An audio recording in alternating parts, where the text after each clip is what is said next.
whoever they were, whether they value themselves enough not to do that or not.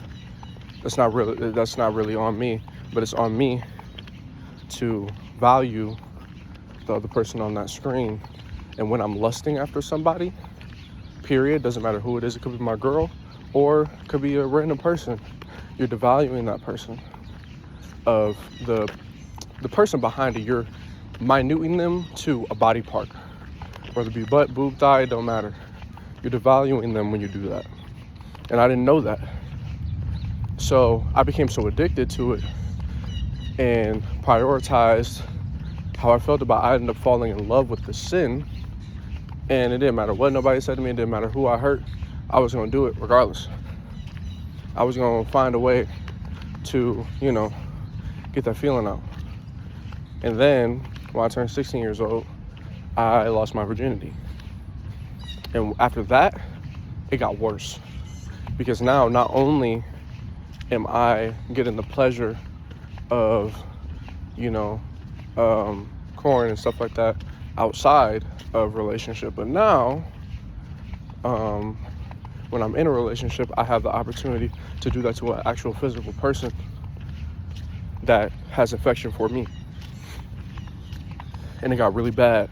Like, man, there was one relationship that I was in where we were like doing stuff every single day. I was with that girl for 9 months. And we was probably doing that for 8 out of the 9 months that we were together every single day. After school, sometimes it was in the school with certain people that I was with. And it grew an even worse attachment that I had to lust. And as I got older, I ended up having to a point where, like, man, it got so bad. I was watching animated things. It would be pictures, whether animated pictures, like drawn pictures, or actual people, anime. It was bad. And I ended up hurting one person I was in a relationship with. They ended up leaving me because of it, rightfully so. Because I was addicted. And I devalued that person. I was devaluing people, period. But I made that person feel less than because of my own actions. And then I ended up getting to a relationship, again, with the girl that I'm currently with. And, I was a little bit better because, I started reading and praying. When I was 17 years old, I ended up messing with this girl. I went over her house because, trying to, do the do. And basically her parent was there. Her stepfather was there. And through that interaction, I didn't know he was there at the time. I did know he was there. But it was like, sneak, do it real quick, leave. And while we were in the middle, we actually didn't do anything. Her little brother, came in, saw us, went and told her father. And then after that, he ended up, he pulled a gun on me, walked me out the room, sat me on the floor. There's been times where, because my own mind has blotted this out of my head because of the trauma, but I still remember it very vividly. So a lot of times whenever I think about life when I was 17 years old or younger, I didn't really think about that at the time. And I would try to forget about it. But my testimony is going to be used to help somebody else who struggles with this or is currently dealing with this. So that's why I'm sharing my testimony.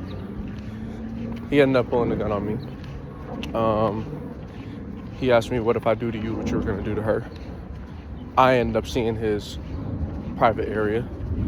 He didn't do anything to me, but the trauma was still there. And he put his girl, which was the girl's mother, walk into the room. She kicked me in my shoulder, punched me in my stomach. It didn't really like hurt for real, but it was like, I'm getting hit on right now. So it was just like everything that was going on at that time I was just in shock, more so. And actually before she came into the room,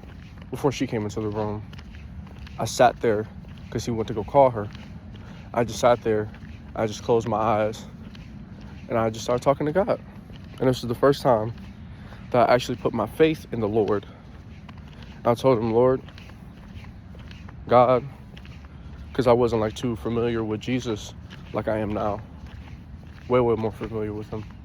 But I said, God, if you save me from this situation, I will never go over another girl's house without the parents' permission ever again. And the woman came, hit me and stuff like that. And as they were asking me questions and stuff like that, I was still on the floor, on my back. The guy took his gun and put it to my face and said, shut up, be quiet. And I was quiet. Still scared for my life. But after that, they let me up. I don't even remember it. It's kind of vivid.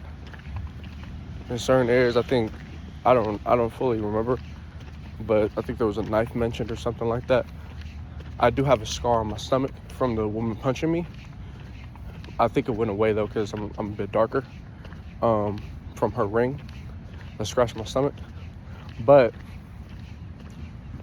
I ended up getting out of there.